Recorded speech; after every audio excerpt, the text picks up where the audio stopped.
Assalamualaikum warahmatullahi wabarakatuh. Perkenalkan, nama saya Kanazara Amasayogi dengan NIM 2023 10 11 03 11 296.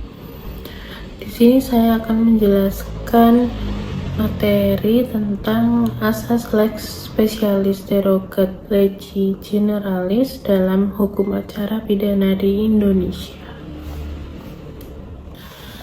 Asas lex specialis derogat legi generalis merupakan salah satu asas penting dalam ilmu hukum yang digunakan untuk menyelesaikan konflik norma. Secara etimologis, istilah ini berasal dari bahasa Latin, yaitu di mana lex berarti hukum, spesialis berarti khusus, generalis berarti umum, dan derogat berarti menyampingkan, sehingga dapat diartikan sebagai hukum yang bersifat khusus menyampingkan hukum yang bersifat umum. Menurut pendapat ahli, yaitu Purnadi Purbajakaraka dan Surjono Sukanto, mengatakan bahwa maksud dari asas ini adalah bahwa terhadap peristiwa khusus wajib diberlakukan undang-undang yang menyebut peristiwa itu, walaupun untuk peristiwa khusus tersebut dapat pula diberlakukan undang-undang yang menyebut peristiwa yang lebih luas atau lebih umum yang dapat mencakup peristiwa khusus tersebut. Asas lex specialis derogat legi generalis merupakan salah satu asas preferensi dalam ilmu hukum yang berfungsi untuk menentukan aturan mana yang harus diutamakan ketika terdapat dua atau lebih peraturan yang mengatur hal yang sama. Konflik norma sendiri terjadi ketika terdapat dua aturan hukum yang berlaku pada waktu yang sama, mengatur objek yang sama, tetapi memiliki ketentuan yang berbeda atau bahkan bertentangan. Tanpa adanya asas tersebut, aparat penegak hukum akan mengalami kesulitan dalam menentukan aturan mana yang sekiranya harus diterapkan, sehingga berpotensi menimbulkan ketidakpastian hukum.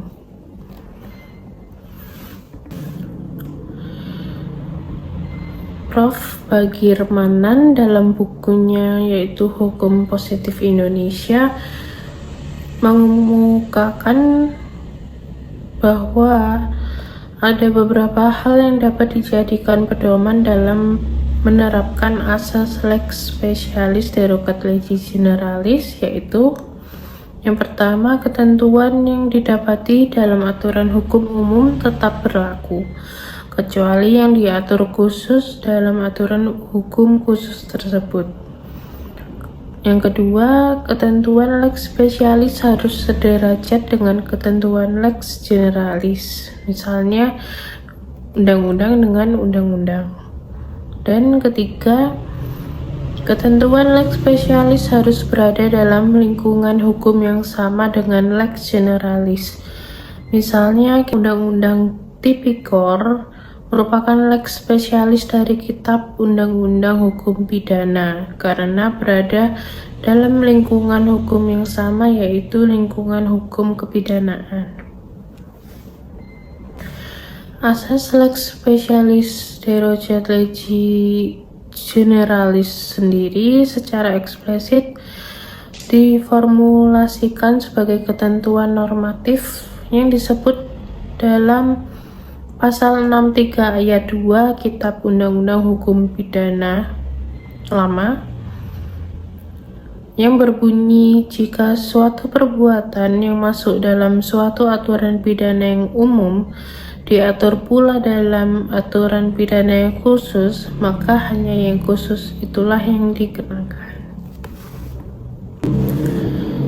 Dalam sistem hukum acara pidana di Indonesia, Kitab Undang-Undang Hukum Acara Pidana atau KUHAP berkedudukan sebagai lex generalis, yaitu aturan umum yang menjadi dasar utama dalam penyelenggaraan proses peradilan pidana.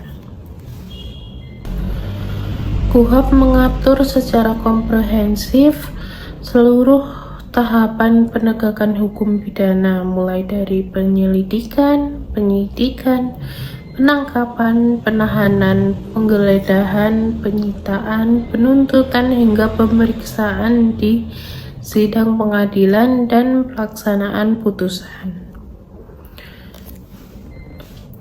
Sebagai hukum acara yang bersifat umum, KUHP dirancang untuk berlaku terhadap semua jenis tindak pidana tanpa membedakan karakteristik khusus dari masing-masing kejahatan, sehingga memberikan kerangka prosedural yang seragam bagi aparat penegak hukum seperti kepolisian, kejaksaan, dan pengadilan. Selain itu, KUHP juga memuat prinsip-prinsip penting dalam hukum acara pidana seperti asas praduga tak bersalah, hak atas bantuan hukum, serta perlindungan terhadap hak asasi tersangka dan terdakwa, yang menjadi landasan dalam menjamin proses peradilan yang adil atau due process of law. KUHP sebagai lex generalis memiliki keterbatasan dalam mengakomodasi perkembangan tindak pidana yang semakin kompleks dan spesifik, seperti korupsi, narkotika, dan kejahatan yang melibatkan anak, yang masing-masing memiliki karakteristik dan kebutuhan penanganan yang berbeda. Meskipun KUHP tetap menjadi acuan utama, dalam praktiknya keberlakuannya dapat dikesampingkan oleh undang-undang yang bersifat khusus sepanjang undang-undang tersebut mengatur hal yang sama secara lebih rinci dan spesifik. Posisi KUHP sebagai lex generalis tidak hilang, melainkan tetap menjadi dasar umum yang melengkapi dan mengisi kekosongan hukum sepanjang tidak diatur lain dalam peraturan yang lebih khusus. Dalam perkembangan hukum acara pidana di Indonesia, keberadaan berbagai undang-undang khusus sebagai lex specialis merupakan konsekuensi dari semakin kompleksnya jenis tindak pidana yang tidak lagi dapat sepenuhnya diakomodasi oleh aturan umum dalam Kitab Undang-Undang Hukum Acara Pidana. Undang-undang khusus ini tidak hanya mengatur aspek hukum pidana material, tetapi juga memuat ketentuan hukum acara yang bersifat menyimpang atau melengkapi KUHP, sehingga memiliki karakteristik prosedural tersendiri atau berbeda. Beberapa contohnya yaitu undang-undang yang berfungsi sebagai lex specialis antara lain Undang-Undang Tindak Pidana Korupsi, Undang-Undang Narkotika, dan Undang-Undang Sistem Peradilan Pidana Anak.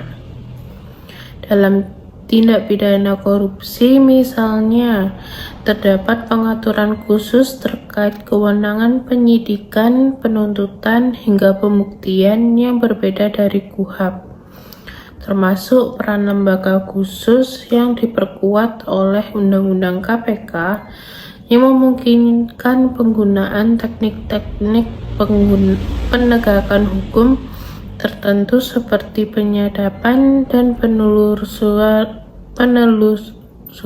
aliran dana.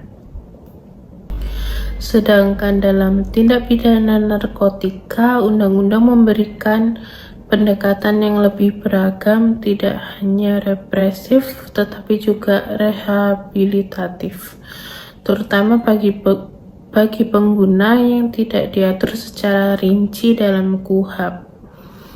Hal ini menunjukkan bahwa hukum acara dalam Undang-Undang Narkotika dirancang untuk menyesuaikan dengan karakteristik kejahatan yang memiliki dimensi kesehatan dan sosial.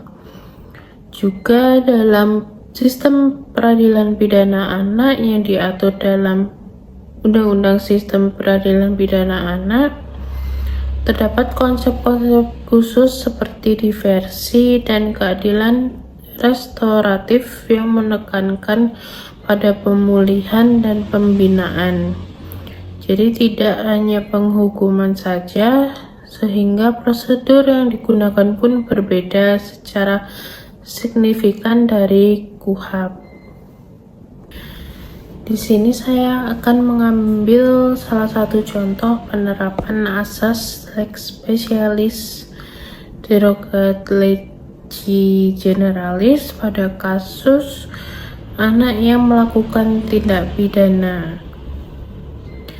Dalam kasus anak di bawah umur yang melakukan tindak pidana, proses peradilannya tidak mengikuti ketentuan umum dalam Kitab Undang-Undang Hukum Acara Pidana, melainkan tunduk pada ketentuan khusus dalam Undang-Undang Sistem Peradilan Pidana Anak.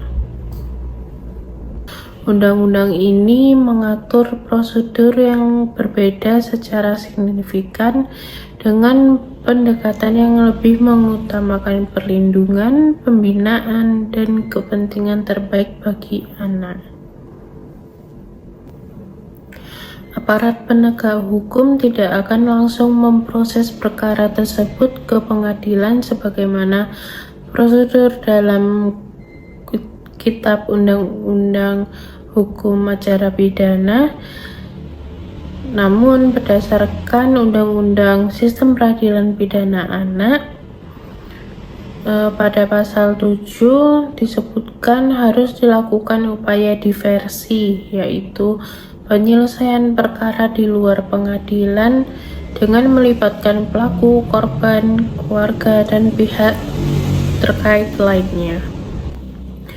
Tujuan dari diversi adalah untuk mencapai kesepakatan yang adil tanpa harus menjatuhkan pidana, serta menghindarkan anak dari dampak negatif sistem peradilan pidana. Selama pemeriksaan anak harus dilakukan dengan suasana yang tidak mencekam, yaitu aparat penegak hukum sebaiknya tidak menggunakan atribut yang mengintimidatif seperti menggunakan seragam lengkap atau membawa senjata terbuka. Adapun batasan-batasan khusus lainnya yaitu seperti larangan penahanan sebagai upaya akhir, kewajiban pendampingan, serta pemeriksaan yang dilakukan secara tertutup untuk melindungi identitas anak. Dari contoh ini dapat disimpulkan bahwa asas lex specialis derogat legi generalis berperan penting dalam memastikan bahwa anak yang berhadapan dengan hukum tidak diperlakukan sama dengan orang dewasa. Penerapan undang-undang khusus sebagai lex specialis memungkinkan adanya pendekatan yang lebih manusiawi dan berorientasi pada rehabilitasi, bukan semata-mata penghukuman. Asas lex specialis tidak hanya berfungsi untuk menyelesaikan konflik norma, tetapi juga untuk mewujudkan keadilan yang lebih substantif sesuai dengan karakteristik subjek hukum yang dihadapi. Sekian penjelasan dari saya. Apabila ada kurang lebihnya mohon dimaafkan. Terima kasih telah menonton. Wassalamualaikum warahmatullahi wabarakatuh.